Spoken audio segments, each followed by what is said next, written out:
Hello everyone, welcome to coding terminal. आज हमारी React series की थर्ड वीडियो होने वाली है। इस वीडियो में बनाने वाले हम क्राउजल। ठीक है, क्राउजल इज़ वेरी इंपॉर्टेंट अगर हम इंटरव्यू परस्पेक्टिव से जाते हैं और मशीन कोडिंग राउंड में जाते हैं तो आपको इसको पूरा कोड करना पड़ता है। तो आज हम उसकी ही इंटरव्यू प्रिपरेशन जानेंगे। तो बेसिकली मैंने क्राउजल बना रखा है, आपको स्क्रीन पे दिख रहा होगा। क्राउजल क्या होता है? बेसिकली फ़ोटोज़ अपने आप चेंज हो रही है कुछ टाइम बाद। मतलब क्राउजल मतलब बहुत सारे तरीके के होते हैं, बट अगर आपसे रिएक्ट इंटरव्यू में पूछा जा रहा है तो मेजरली कुछ इस टाइप का ही आपको बनाना पड़ेगा। ठीक है, यहाँ पर क्या है, देखो फोटो अपने आप चेंज हो रही है एंड यहाँ पे दो बटन्स भी है। अगर मुझे नेक्स्ट फोटो करनी है तो मैं यहाँ पे क्लिक कर सकता हूँ। ठीक है, और अगर मुझे प्रीवियस फोटो देखनी है तो मैं इस वाले बटन पे क्लिक कर सकता हूँ। ठीक है, दैट इज़ वेरी इजी। यहाँ पे टेक्स्ट भी चेंज हो रहा है, फोटोज भी चेंज हो रही है। ठीक है, काइंड ऑफ मतलब ये ही मेजर फीचर्स होते हैं जो एक क्राउजल के अंदर होते हैं। ठीक है, ये मतलब काफ़ी इंटरेस्टिंग है, इसमें काफ़ी सारे हुक्स यूज़ होंगे। एंड यहाँ पर आप देख सकते हो, यहाँ पे इंडिकेटर्स भी बने हुए कि क्राउजल की कौन सी फोटो चल रही है अभी।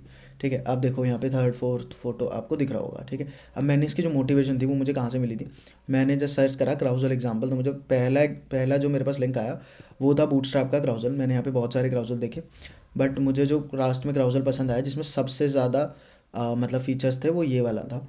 तो इसमें टेक्स्ट भी चेंज हो रहा था, बट यहाँ पर फोटो अपने आप चेंज नहीं हो रही थी, मतलब जो इमेज थी वो अपने आप चेंज नहीं हो रही थी। तो मैंने वो वाला फीचर भी इसमें डाला है। और नीचे इंडिकेटर्स भी चेंज हो रहा है। अगर आपको वहाँ अच्छे से नहीं दिखाता तो यहाँ पर आपको काफ़ी अच्छे से दिख रहा होगा। ठीक है, तो हम बेसिकली आज इस वाले पार्ट को बनाने वाले हैं, आज इस क्राउजल को हम बनाने वाले हैं। तो इस क्राउजल को बनाने के लिए सबसे पहले समझते हैं हम क्या करेंगे।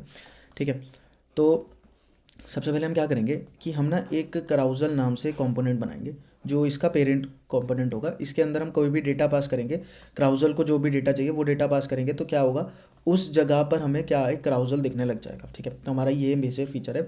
हम इसको पूरा इस तरीके से बनाएंगे कि हमारे पास एक क्राउजल कंपोनेंट हो, उसके अंदर हम जो डेटा पास करें तो वो क्राउजल बन जाए। ठीक है, वहाँ पर क्राउजल एक दिखने लग जाए आपको। ठीक है, तो इसके लिए हम क्या करना पड़ेगा, सबसे पहले हम ना एक क्राउजल के लिए एक इमेज बॉक्स बनाएंगे, एक क्राउजल कंटेनर बनाएंगे। उस पूरे क्राउजल के अंदर पूरा एक इमेज से फिल कर देंगे इसको, मतलब उसकी हाइट विड्थ पूरी मैच कर देंगे। उसके बाद हमें क्या चाहिए होगा, यहाँ पर एक बटन चाहिए होगा जो बेसिकली बैक इमेज को करने में काम आएगा, बैक बटन टाइप होगा। और यहाँ पर एक फॉरवर्ड बटन होगा जो हमें फॉरवर्ड, अगर हम इस पर क्लिक करेंगे तो फॉरवर्ड जाने के काम आएगा। यहाँ पर एक हेडिंग होगी, हेडिंग के नीचे एक डिस्क्रिप्शन होगा जो हम बेसिकली ऑप्शनल रखने वाले।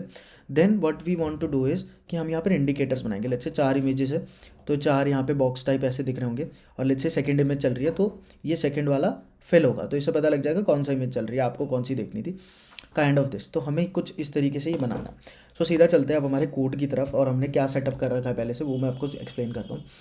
तो यहाँ पर मैंने क्राउजल नाम से एक किससे बना लिया, हमारे वीट से एक फ़ोल्डर बना लिया। उसके बाद मैंने क्लीन अप कर लिया था। क्लीन अप करने के बाद मैंने मेन डॉट जेएसएक्स से स्ट्रिक्ट मोड हटा दिया था। Index dot C S S में ना मैंने क्या करा है, पहले से जो सी एस एस मैंने अभी आपको प्रोजेक्ट दिखाया उसकी जो सी एस एस थी वो सारी यहाँ पे पेस्ट कर दी है। तो मैं आपको साथ साथ एक्सप्लेन करता रहूँगा। वैसे इसमें कुछ भी ऐसा नहीं है कि जो आपको ना समझ में आए, बहुत बेसिक सी एस एस लिखी हुई है, कुछ भी एनिमेशन वगैरह कुछ भी नहीं है इसमें। ठीक है, बिकॉज जब आप मोस्टली इंटरव्यूज़ के लिए जाते हैं तो वो आपके एनिमेशन वगैरह वाले पार्ट पे कम फोकस करते हैं। दे वांट कि आपको जावास्क्रिप्ट कितनी आती है, रिएक्ट कितनी आती है, और फंक्शनैलिटीज़ वाले पार्ट पे फोकस कर रहे होते हैं। बट फॉर कि एक अच्छा दिखे मैंने इसलिए सी एस एस लिखी है थोड़ी सी। उसके बाद app dot J S x है। अब app dot J S x में ना मैंने कुछ नहीं करा, मैंने यहाँ पर ना एक एरे बना रखा है जिसके अंदर यहाँ पे कुछ डेटा है। आप देखोगे ये एक एक इमेज का डेटा है, एक इमेज का डेटा है, एक इमेज का डेटा है, फिर ये 4 इमेजेस का इस तरीके से डेटा है। अब यहाँ पे इमेज लिंक पड़ी है। अब image link can be a link, मतलब ये लिंक हो सकता है कि एक एक्सटर्नल लिंक हो, बट मैंने यहाँ पे क्या कर रखा है, इमेज एसेट्स नाम से एक फोल्डर बना रखा है जिसमें 4 इमेजेस यहाँ पर पड़ी हुई है। क्या, पहले उन इमेजेस को इंपोर्ट कर लिया। ठीक है, और यहाँ पे कुछ ऐसे डेटा बना दिया मैंने, कुछ भी रैंडम सा डेटा लगा दिया ताकि हमें ये दिखता रहे जो टाइटल और डिस्क्रिप्शन है, तो कुछ इस तरीके से। वैसे मेजरली होता क्या है कि जब आप रियल लाइफ प्रोजेक्ट की बात करते हो तो ये सारा का सारा जो डेटा होता है ये एपीआई से आता है हमारे पास, बट यहाँ पर हमारे पास कोई एपीआई थी नहीं, तो हमने एपीआई कॉल करने के बजाय यहाँ पर एक स्टैटिक डेटा ले लिया। तो अब हम इस पे ही प्रोसीड करेंगे कि इसको किस तरीके से हमें बनाना है। ठीक है, तो आई होप आपको यहाँ तक बहुत ज़्यादा क्लियर है। अगर आपको कोई भी ऐसा डाउट लगता है या आपको ऐसा लगता है कि यार हमें इसके पीछे के कुछ स्टेप्स नहीं आते तो please let me know in the comment section. मैं अगली वीडियो में उसको एक्सप्लेन कर दूंगा, ये एक छोटी वीडियो बना दूंगा आप लोगों के लिए जिससे कि आपको ये प्रॉब्लम ना आए। ठीक है, तो अब क्या करते हैं, सबसे पहले हम एक कॉम्पोनेंट बनाते हैं जिसका नाम होगा कराउजल। और इस कॉम्पोनेंट के अंदर मतलब इसका जो काम होगा वो बेसिकली क्या होगा कि अगर मैं इसके अंदर अपना क्या पास कर दूँ, सिर्फ डेटा पास कर दूँ, जो हमें डेटा रिक्वायर्ड है सिर्फ डेटा पास कर दूँ क्राउजल के लिए, तो वो डेटा से ये क्या करे, वो डेटा डेटा लेकर ये वहाँ पर क्राउजल दिखा दे। इसका ये काम है, ये मतलब मेजर हमारा कंपोनेंट रहेगा। तो मैंने क्राउजल नाम से कंपोनेंट बना दिया। अब क्या करते हैं, यहाँ से जो डिव रिटर्न हो रहा है, इस डिव को ना रिटर्न करके मैं करूँगा यहाँ से रिटर्न क्राउजल, CROUSAL क्राउजल, और क्राउजल इम्पोर्ट हो गया ऊपर, ठीक है। और इसमें एज अ डेटा मैं क्या पास कर दूंगा, क्राउजल डेटा पास कर दूंगा। So spelling is wrong but it's okay, ठीक है, उससे कोई फ़र्क नहीं पड़ेगा, ठीक है। एक बार इसको प्रोजेक्ट को रन कर लेते हैं। रन कैसे करेंगे, npm run dev करा मैंने, लोकल होस्ट 5175 पे रन कर रहा है। तो अभी के लिए कुछ भी नहीं दिख रहा है। अगर मैं क्राउजल में जाके एक बार हे लिख के चेक कर लेता हूँ कि हमने कुछ सही कर भी रहे हैं कि नहीं, तो हे आ रहा है, तो वेरी गुड, बहुत ही बढ़िया चल रहा है ये प्रोजेक्ट, ठीक है। तो अब हमें करना क्या है, सबसे पहले ना मैंने आपको जैसे बताया था कि मैंने यहाँ पे पहले से CSS की बेसिकली क्लासेस वगैरह लिख रखी है, तो उन्हीं क्लासेस का यूज़ करेंगे ताकि हमारा काम जल्दी हो जाए। सबसे पहले मैं क्या करूँगा, इसको जो एक है, ये जो नाम है इसका, मैं इसको बोल दूँगा आप बन जाओ क्राउजल कंटेनर, क्राउजल कंटेनर, ठीक है। तो मैंने इसको यहाँ पर क्राउजल कंटेनर एक दे दिया है, ठीक है। इसके बाद मुझे एक यहाँ पर बनाना है, एक इमेज कंटेनर बनाना है। तो मैं बोलूँगा डॉट इमेज, मुझे एक इमेज चाहिए, तो मैंने क्या बोला, डॉट इमेज कंटेनर। तो मैंने इसको बोल दिया डॉट इमेज कंटेनर आप बन जाओ, ठीक है। और यहाँ पर ना हमें डेटा तो रिसीव हो ही रहा है, एज अ प्रॉप हमें डेटा रिसीव हो रहा है। अब डेटा क्या है, बेसिकली एक एरे ही है। देखो डेटा क्या है, एक एरे ही है, उसके अंदर ऑब्जेक्ट्स पड़े हुए हैं। तो अभी के लिए क्या करते हैं, जैसे हमारे पास ये इमेज है, तो मैं क्या करूँगा, इस इमेज को ना आप img टैग यूज़ करूँगा मैं अब, ठीक है। इसको क्लास नेम दूंगा, क्लास नेम दूंगा मैं इमेज, और इसके जो सोर्स है उस सोर्स के अंदर क्या दे दूँगा, देखो डेटा एक एरे है, तो मैं क्या करता हूँ अभी के लिए जस्ट इसका पहला ऑब्जेक्ट निकाल लेता हूँ। पहला ऑब्जेक्ट एक्सेस करने का तरीका क्या होगा, data of 0 dot image link. हाँ तो देख लेते हैं एक बार क्या है, इमेज लिंक यूज़ करा है, ठीक है मैंने। तो इमेज लिंक मैं यहाँ पे डाल देता हूँ, एंड लेट्स सी कि वो कैसा दिख रहा है। तो ये काफ़ी अच्छा दिख रहा है, क्यों, क्योंकि मैंने इसकी पहले से CSS लिख रखी है। एक बार आपको थोड़ा CSS भी एक्सप्लेन कर देता हूँ मैं।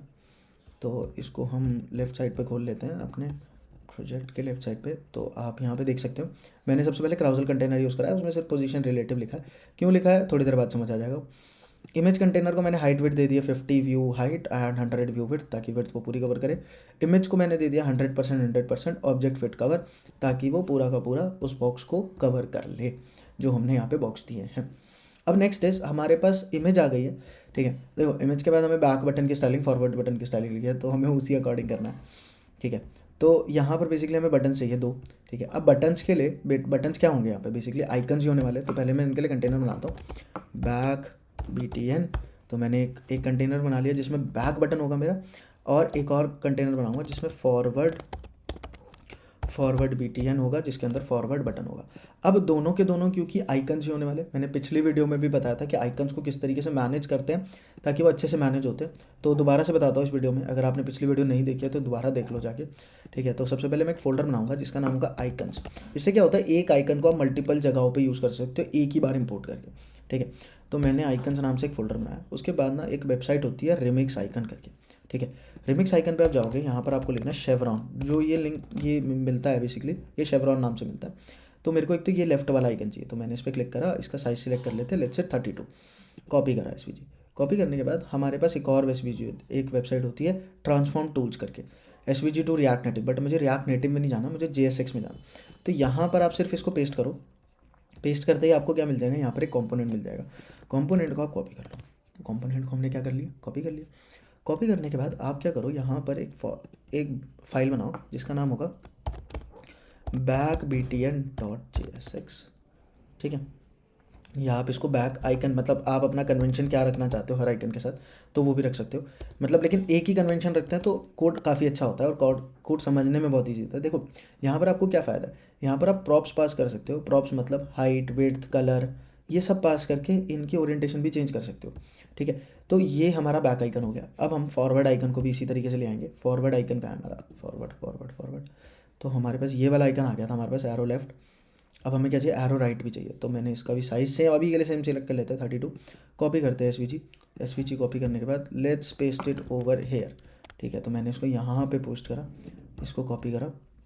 अब क्योंकि हमने बैक आइकन रखा था इसका नाम, तो अब इसका नाम रख लेते हैं फॉरवर्ड आइकन, ठीक है। तो आप भी इस कंसिस्टेंसी का ध्यान रखना कि मैंने अगर आइकन लिया है तो आप भी हर जगह पे आइकन ही लो, ठीक है। तो अब मैंने इसको भी बना लिया। अब क्या करूँगा, मैं कराउजल में जाऊँगा और दोनों को इंपोर्ट कर लूँगा। इंपोर्ट बैक आइकन कहाँ से, फ्रॉम, नहीं मटेरियल यूआई से हम यूज़ नहीं कर रहे मटेरियल यूआई का, बट ये सजेशन में डाल रहा है।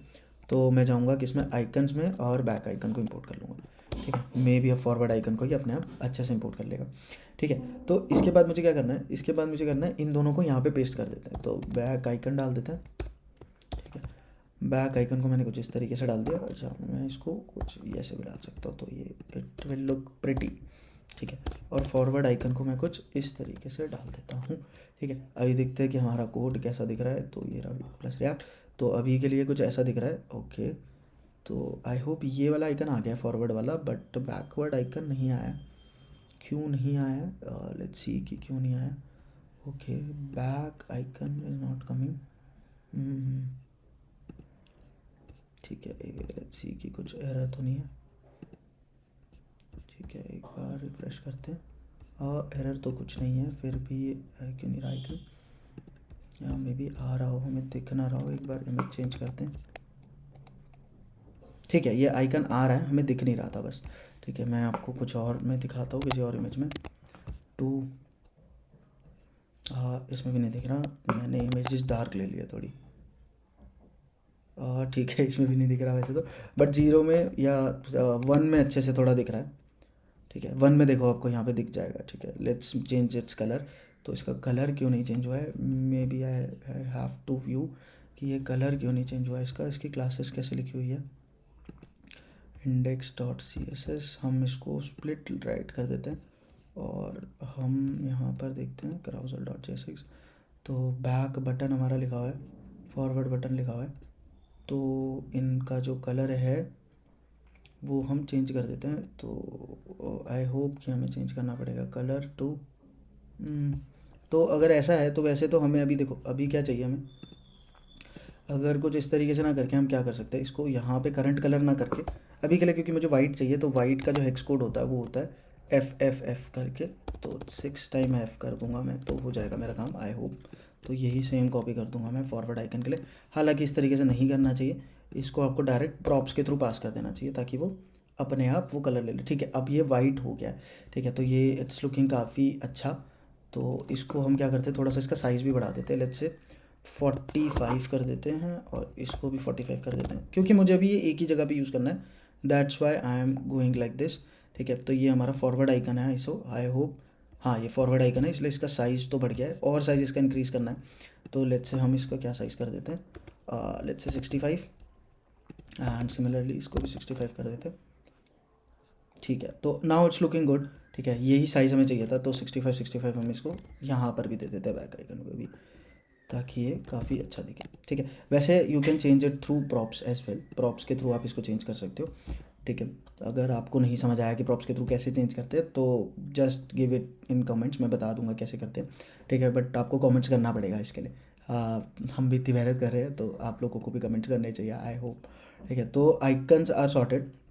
अब आइकन्स के बाद हमें क्या चाहिए होगा, आइकन्स के बाद हमें चाहिए होगा टेक्स्ट। ठीक है, आइकन्स के बाद हमें चाहिए होगा टेक्स्ट कंटेनर। तो मैं बोलता हूँ कि यहाँ पर मुझे दिखा भी रहा है, तो टेक्स्ट कंटेनर मुझे चाहिए। टेक्स्ट कंटेनर आ गया। ठीक है, टेक्स्ट कंटेनर के अंदर क्या है हमारे पास, सबसे पहले मैं ले लूँगा, लेट्स से H3 ले लेते हैं, कि हम हेडिंग दिखाने के लिए H3 ले लेते हैं, और इसके अंदर क्या पेस्ट कर देंगे, डेटा ऑफ 1 ही ले लेते हैं, जब हम 1 ही ले रहे हैं, डॉट टाइटल, क्योंकि जो हमारा टाइटल था वो कुछ ऐसा दिख रहा था, एंड पी टैग के अंदर हम क्या ले देते हैं, इसका डिस्क्रिप्शन डाल देते हैं। तो ये भी हमारे पास यहाँ पे दिखने लग गया। ठीक है, तो ये भी काफ़ी मतलब अच्छा दिख रहा है। ठीक है, तो ये दोनों चीज़ें हमें दिखने लगी। ठीक है, अब जो इंडिकेटर की बात आती है, तो इंडिकेटर वाला काम करेंगे बाद में, पहले हम अब फंक्शनैलिटीज़ पे फोकस करेंगे कि हम किस तरीके से फंक्शनैलिटी लिखने वाले हैं।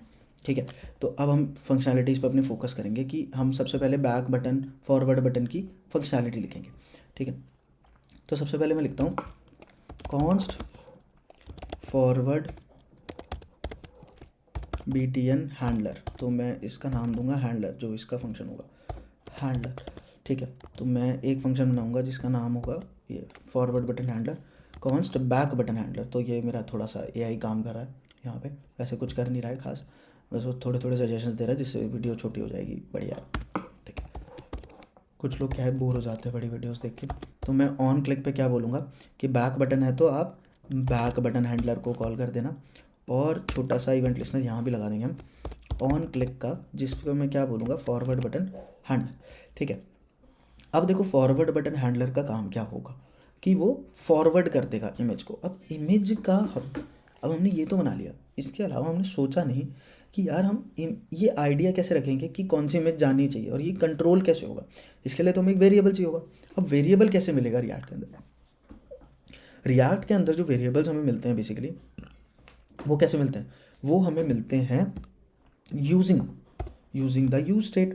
तो हमें सबसे पहले एक हुक चाहिए होगा, तो यहाँ से इंपोर्ट करते हैं यूज स्टेट। ठीक है, सबसे पहले हमने यूज स्टेट करा। अब मैं बोलता हूँ लेट, हम करंट स्लाइड भी बोल सकते हैं, कुछ भी बोल सकते हैं, बट मैं बहुत सिंपल रखने के लिए इंडेक्स एंड सेट इंडेक्स। ठीक है, हम इंडेक्स को रखेंगे यूज स्टेट और इसकी इनिशियल वैल्यू हम 0 रख देंगे ना, कि पहली फ़ोटो दिखाओ यार इनिशियली, आप आते ही इनिशियली पहली फ़ोटो दिखाओ।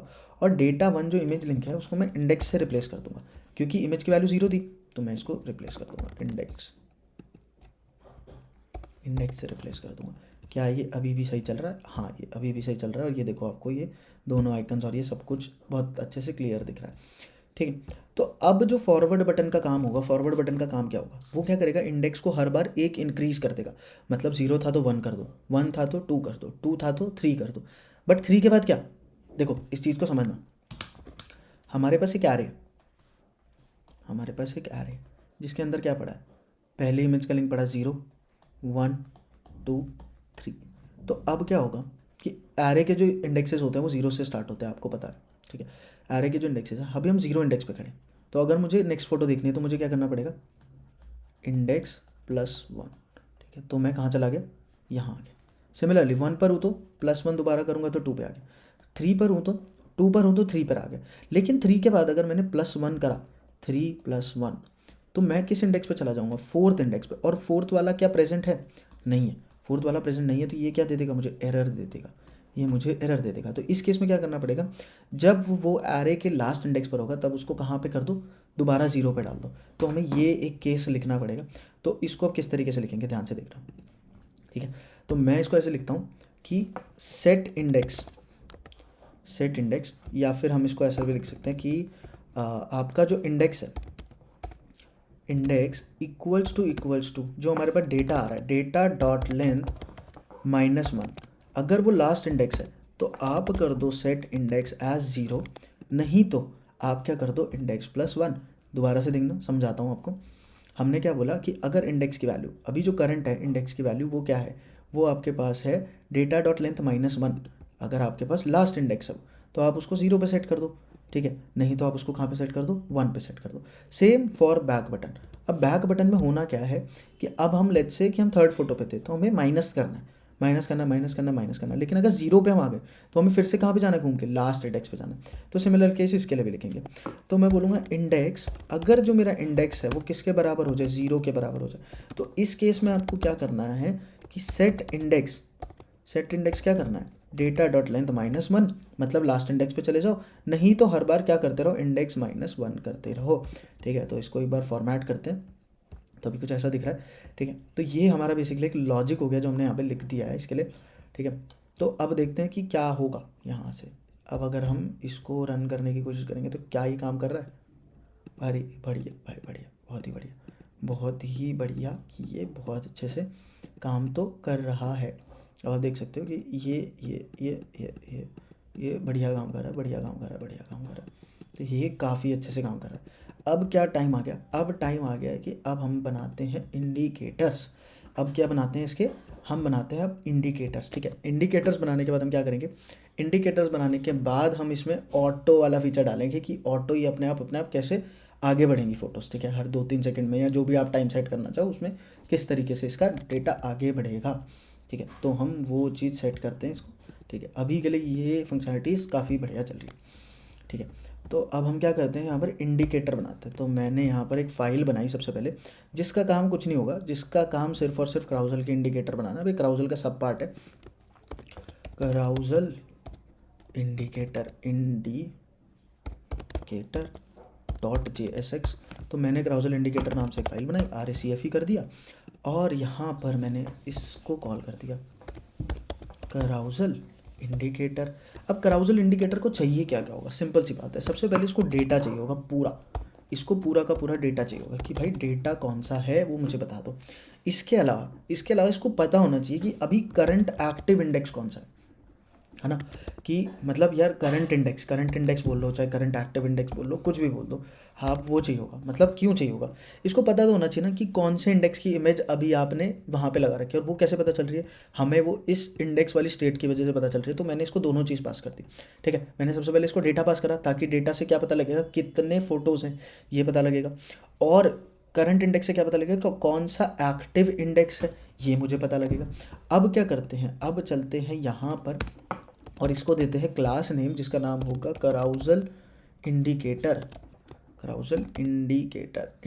तो मैंने इसको सॉरी स्पेलिंग में लिखता है इंडिकेटर, ठीक है। एक बार हम यहाँ पर भी देख लेते हैं कि ये क्या स्पेलिंग हमने लिख रखी है, कराउजल इंडिकेटर हमने लिख रखा है, तो आई होप ये सेम है, ठीक है। तो ये एक कराउजल इंडिकेटर हमने इसको दे दिया। अब क्या करूँगा, जितनी फ़ोटोज़ है उतने हमें छोटे छोटे वहाँ पर क्या चाहिए, बॉक्स टाइप चाहिए, जैसे कि हमारा इसमें था, देखो छोटे छोटे इतने बॉक्स चाहिए हमें।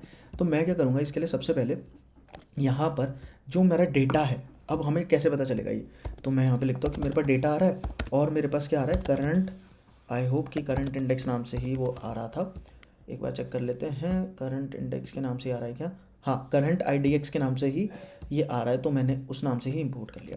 अब मैं क्या करूँगा, डेटा पे मैप करूँगा, डेटा डॉट मैप, क्योंकि मुझे उतने ही क्या चाहिए, उतनी ही फ़ोटोज़ चाहिए, मुझे उतनी ही फ़ोटोज़ चाहिए। अब मैंने यहाँ पे मैप कर दिया। अब मैप करने के बाद मैं क्या करूँगा, यहाँ से रिटर्न करूँगा, किसको रिटर्न करूँगा, मैं रिटर्न करूँगा एक डिव, मैं क्या रिटर्न करूँगा, एक डिव रिटर्न करूँगा, डिव, ठीक है। अब डिव बेसिकली डिव की मैंने क्लास क्या बना रखी है वो एक बार मुझे देखना पड़ेगा, तो एक बार देख लेते हैं। मैंने क्लास बना रखी है text container clausal container inactive indicator active indicator, okay. तो मैंने दो क्लासेस बना रखी है, एक्टिव इंडिकेटर एंड इंडिकेटर, ठीक है। तो सबसे पहले हमें क्या करना पड़ेगा कि मैं इसको क्लास नेम दूंगा। अब क्लास नेम कैसे देंगे, ठीक है, क्लास नेम में बेसिकली मुझे लॉजिक लिखना है और कुछ नहीं लिखना है ना, ठीक है। अगर जो देखो इंडेक्स, अब यहाँ पर ना एक तो इंडेक्स है और एक करंट इंडेक्स है। इंडेक्स किसका है, उस आइटम का इंडेक्स है, तो मैं बोलूँगा अगर आइटम का जो वैल्यू है इंडेक्स वो किसके बराबर है, करंट इंडेक्स के बराबर है, तो आप इसमें जो क्लास दो वो इसका मतलब क्या है, एक्टिव है वो।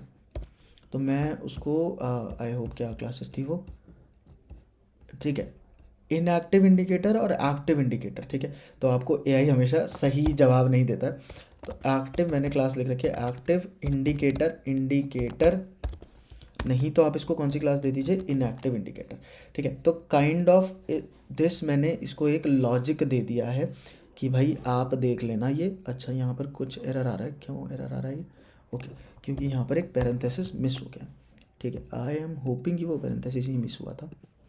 अच्छा पैरेंथेसिस नहीं मिस हुआ था, तो क्या मिस हुआ है,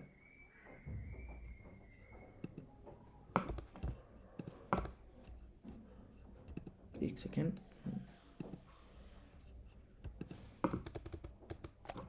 अच्छा अच्छा अच्छा ठीक है। तो ये बेसिकली क्या मिस हुआ है कि ये दोनों हैं और मुझे यहाँ पर ये करना है, ठीक है। तो अच्छा रिटर्न भी नहीं होगा क्योंकि एक सिंपल लाइन का है ये, तो स्टिल ये एरर क्यों दे रहा है अभी भी, हाँ आई होप कि ये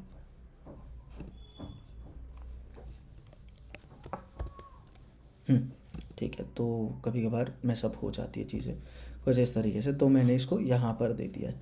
तो अभी देखते हैं कि ये कैसा दिख रहा है। तो ये यहाँ पर इंडिकेटर्स हमारे पास आ गए, तो इंडिकेटर्स आर लुकिंग ऑसम,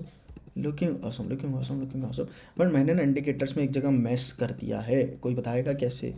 तो मैं आपको एक चीज़ दिखाता हूँ इंस्पेक्ट करके, और यहाँ पे कंसोल पे चलते हैं और इसको एक बार रिफ़्रेश करते हैं, तो हमें यहाँ पर दिखेगा कि each child in a list should have a unique की प्रॉप, ठीक है। आपने ये एरर शायद पहले भी देखा हो।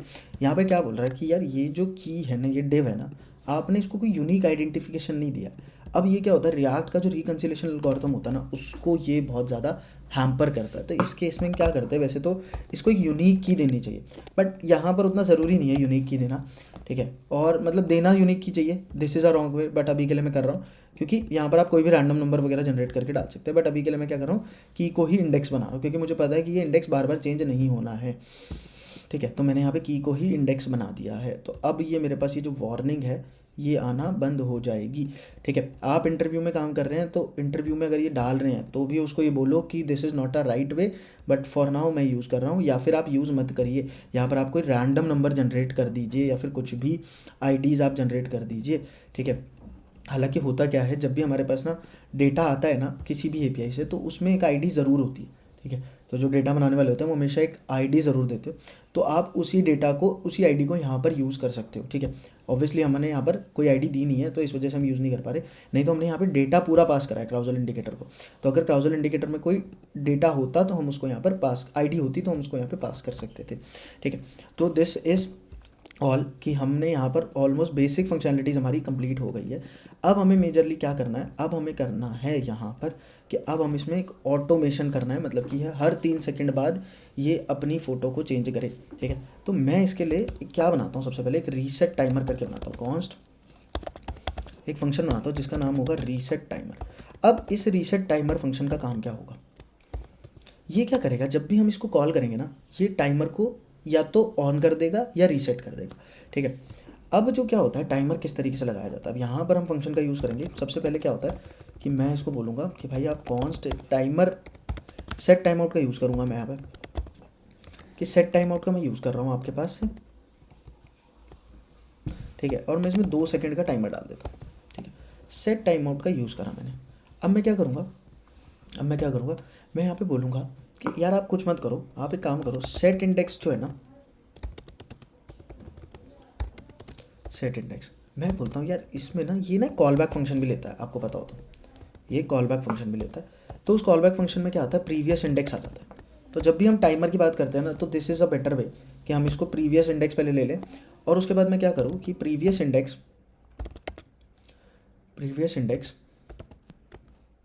जो हमारा प्रीवियस इंडेक्स है, ऑब्वियसली हमें फोटो को आगे बढ़ाना है, तो ऑलमोस्ट यही वाला लॉजिक लेना है, ठीक है। प्रीवियस इंडेक्स इक्वल्स टू किसके, डेटा डॉट लेंथ -1, क्योंकि हमें हर बार एक इंडेक्स बढ़ाना है हर 2 सेकंड में। तो हम यही बोलेंगे डेटा डॉट लेंथ -1 है तो उसको 0 कर दो, नहीं तो प्रीवियस इंडेक्स +1 कर दो, हर 2 सेकंड में ये टाइमर चलता रहेगा। अब क्या होता है कि हमने ये वाला पार्ट कर दिया है ना, ये वाला पार्ट कर दिया, ये हमने एक फंक्शन बना दिया। अब इस फंक्शन को कॉल कहाँ पे करेंगे, इस फंक्शन को हम कॉल करते हैं जनरली ऐसे टाइमर्स को कहाँ लगाया जाता है, ठीक है। जल्दी से कमेंट्स में बता दो कहाँ पे लगाया जाता है। इसके लिए ये क्या होता है, बेसिकली साइड इफेक्ट्स होते हैं, तो इसके लिए हम यूज़ करते हैं एक और हुक का जिसका नाम होता है यूज़ इफेक्ट, ठीक है। इसका हम यूज़ इफेक्ट का यूज़ करते हैं, तो हम यहाँ पर एक लिखेंगे यूज़ इफेक्ट, ठीक है। यूज़ इफेक्ट का यूज़ करेंगे और इसमें मैं कॉल करूँगा रीसेट टाइमर का। लेकिन अभी भी हमने कुछ गलती कर रखी है, यहाँ पर होता है डिपेंडेंसी एरे। अब वो डिपेंडेंसी एरे किस पे डिपेंड करेगा कि कब आपको ये रीसेट करना है, आप बताओ ना मुझे, आपको कब ये रीसेट करना है, आप कब चाहते हो कि मैं इसको रीसेट करूँ। मैं चाहता हूँ कि जब ये इंडेक्स यहाँ पर हो, जब ये इंडेक्स जब भी चेंज हो तो आप मेरे लिए इसको रीसेट टाइमर को कॉल कर दो। लेकिन यार अभी भी बहुत सारी, अभी ना यहाँ पर काफ़ी सारी दिक्कतें हैं, ठीक है। अभी अगर मैं देखूँगा तो शायद इट स्टार्ट वर्किंग, ठीक है।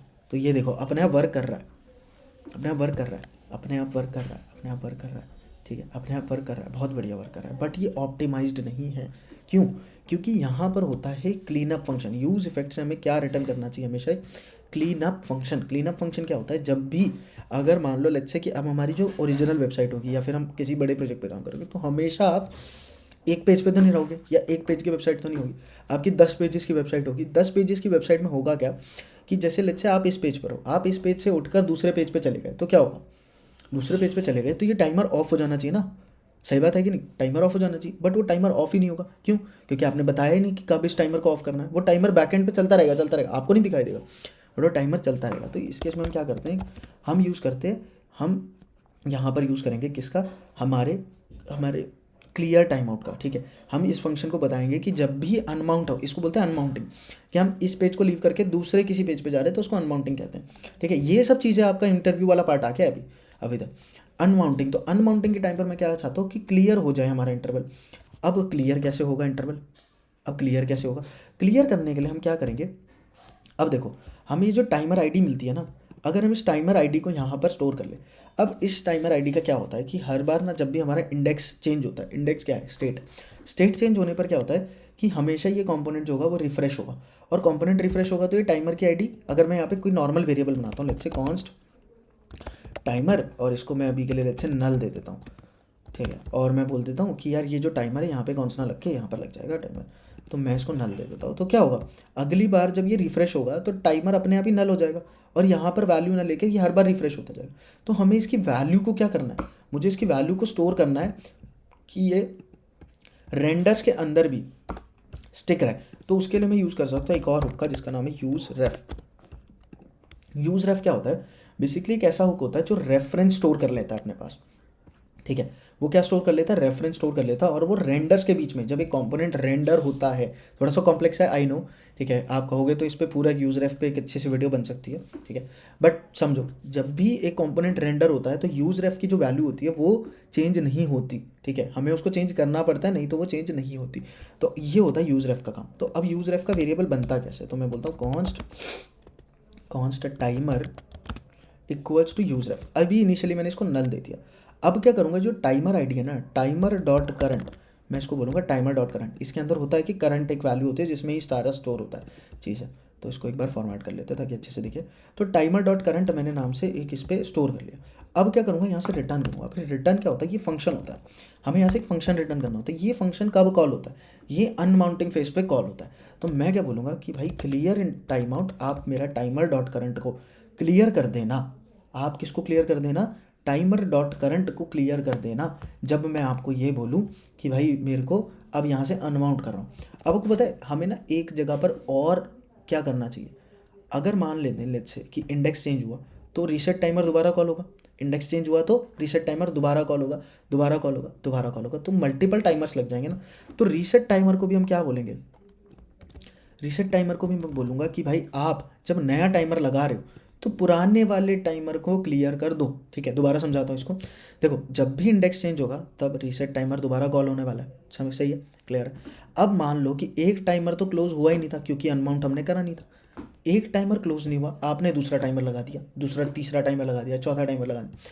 उस चीज़ से बचने के लिए मैंने क्या करा कि जब भी आप रीसेट टाइमर को कॉल करोगे मैं उससे पहले आपको क्या बोलूँगा कि यार एक काम करो, तुम्हारा जो प्रीवियस टाइमर चल रहा था ना उसको तुम क्लियर कर दो, उसको तुम क्लियर कर दो, ठीक है। तो ये थोड़ा सा अब ऑप्टिमाइज हो गया, ठीक है। तो ये हो गया काफ़ी ज़्यादा ऑप्टिमाइज, ठीक है। थोड़ा सा ये हाई लेवल कह सकते हैं इसको कि थोड़ा सा, बट क्या है जब आपको इंटरव्यूअर कुछ इस टाइप की चीज़ें दे रहा है तो वो आपसे एक्सपेक्ट करता है कि आप उसको ये चीज़ें बताओ, ठीक है। तो ये काफ़ी बढ़िया चल रहा है। बट आप यहाँ पे ना एक प्रॉब्लम देखोगे, अभी भी एक प्रॉब्लम, क्या प्रॉब्लम है, वो लास्ट पार्ट है हमारा इसका, ठीक है। क्या पार्ट है, देखो अगर मैं इसको क्लिक करता हूँ ना तो ठीक है, कभी कभार क्या होता है कि ये ना अपने आप बहुत जल्दी से क्लिक हो जाएगा हमेशा, ठीक है। इसको मतलब रिक्रिएट करना थोड़ा सा मुश्किल है, बट होता क्या है कि जैसे ही ना लेट्स से कि अभी 2 सेकंड का हमने टाइमर दिया है इसको, ठीक है, कितना टाइम दिया है वैसे हमने हमने टाइमर दिया है रीसेट टाइमर 2 सेकंड का।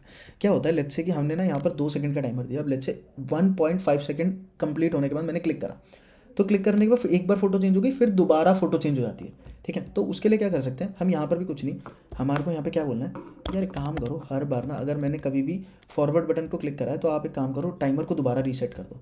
फॉरवर्ड बटन को क्लिक करा है तो आप क्या करो, दोबारा से टाइमर को रीसेट कर दो। इससे क्या होगा, इससे ये होगा कि लेट्स से आपने क्लिक करा, अभी 1.5 सेकंड निकल गए थे, 1.5 सेकंड निकलने के बाद आपने जब क्लिक करा तो वो दोबारा से टाइमर 2 सेकंड का चालू हो गया। उससे क्या इफेक्ट आया कि यार अगर आपने फोटो देखने का ट्राई करा था नेक्स्ट वाली तो वो 0.5 सेकंड में रिमूव होने की बजाय कितने में रिमूव हो गया, 2 सेकंड में रिमूव होगी, ठीक है। Obviously you can control the timer, आप इसको 3 सेकंड कर सकते हो, 4 सेकंड कर सकते हो। Obviously you can take it from props as well, क्या कितना टाइम उसको देना चाहते हो, ठीक है। तो ये भी आप यहाँ से कंट्रोल कर सकते हो, ठीक है। तो ये कुछ इस तरीके से काम कर रहा है। अब ये देखो अपने आप भी काम करेगा हमारा, ठीक है। एक बार रिफ़्रेश कर लेते हैं ताकि ये सारे चेंजेस इसके बेसिकली ये ले लें।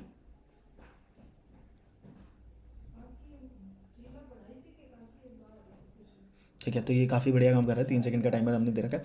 अब इसके अलावा आप अगर इसमें देखोगे ना तो आपको काफ़ी सारी चीज़ें दिखेगी, ठीक है। हमने इस प्रोजेक्ट को बनाते हुए काफ़ी सारी चीज़ें सीखी। हमने टाइम आउट का यूज़ करा, हमने यूज़ रेफ का यूज़ करा, हमने यूज़ इफेक्ट का यूज़ करा, यूज़ स्टेट का यूज़ करा। इसके अलावा हमने बहुत सारी डिज़ाइनिंग भी करी, जो कि मतलब बेसिकली मैंने इस वीडियो में नहीं करी बट वैसे करी, ठीक है। तो आप क्या कर सकते हो, यहाँ पर आप कुछ बेस्ट प्रैक्टिसेस बताता हूँ कि यार आपको यहाँ पर क्या कर देना चाहिए, एक इसको इस तरीके से लगा देना चाहिए ऑप्शनल चेनिंग, ताकि अगर टाइटल किसी में मिसिंग हो तो एटलीस्ट ये एरर ना दे या कोड हमारा ख़राब ना हो जाए, फट ना जाए कोड, ठीक है।